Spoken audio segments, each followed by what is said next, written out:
พี่สุรินทร์ตอนนี้น่ะหนาวแล้วบ้านน้องทั้งนั้นน่ะหนาวยังที่คิดถึงกันอีกแล้วแต่ว่าตอนนี้น้องมีผู้บ่าวยัง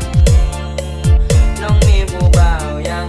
ที่แค่อยากอยู่ข้างๆในเวลาที่เธอห่างว่างบ้านพี่สุรินทร์ตอนนี้น่ะหนาวแล้วบ้านน้องทั้งนั้นน่ะหนาวยังที่คิดถึงกันอีกแล้วแต่ว่าตอนนี้น้องมีผู้บ่าวยังน้องมีผู้บ่าวยังที่แค่อยากอยู่ข้างๆในเวลาที่เธอห่างว่างบ้านพี่สระแก้วตอนนี้น่ะหนาวแล้วบ้านน้องทั้งนั้นน่ะหนาวยังที่คิดถึงกันอีกแล้วแต่ว่าตอนนี้น้องมีผู้บ่าวยังน้องมีผู้บ่าวยัง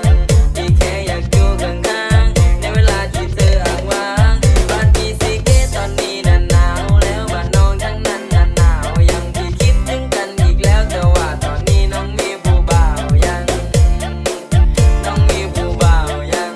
ที่แค่อยากอยู่ข้างๆในเวลาที่เธอห่างว่างที่นครราชสีมาตอนนี้น่ะหนาวแล้วบ้านน้องทั้งนั้นน่ะหนาวยังที่คิดถึงกันอีกแล้วแต่ว่าตอนนี้น้องมีผู้บ่าวยัง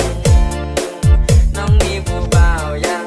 ที่แค่อยากอยู่ข้างๆในเวลาที่เธอห่างว่างบ้านพี่อำนาจตอนนี้น่ะหนาวแล้วบ้านน้องทั้งนั้นน่ะหนาวยังที่คิดถึงกันอีกแล้วแต่ว่าตอนนี้น้องมีผู้บ่าวยังน้องมียำฉันมีเรื่องอยากจะถามเรื่องอ่ะอ้าวดูดหรี่เป็นภัยต่อชีวิตเป็นพิษต่อสังคมรู้ทุกคำแต่ทำไม่ได้ยำฉันมีเรื่องอยากจะถามเรื่องอ่ะอ้าวดูดหรี่เป็นภัยต่อชีวิตเป็นพิษต่อสังคมรู้ทุกคำแต่ทำไม่ได้ยำฉันมีเรื่องอยากจะถามเรื่องอ่ะอ้าวดูดหรี่เป็นภัยต่อชีวิตเป็นพิษต่อสังคมรู้ทุกคำแต่ทำไม่ได้ยำฉันมีเรื่องอยากจะถามเรื่องอ่ะอ้าวดูดหรี่เป็นภัยต่อชีวิตเป็นพิษต่อสังคมรู้ทุกคำแต่ทำไม่ได้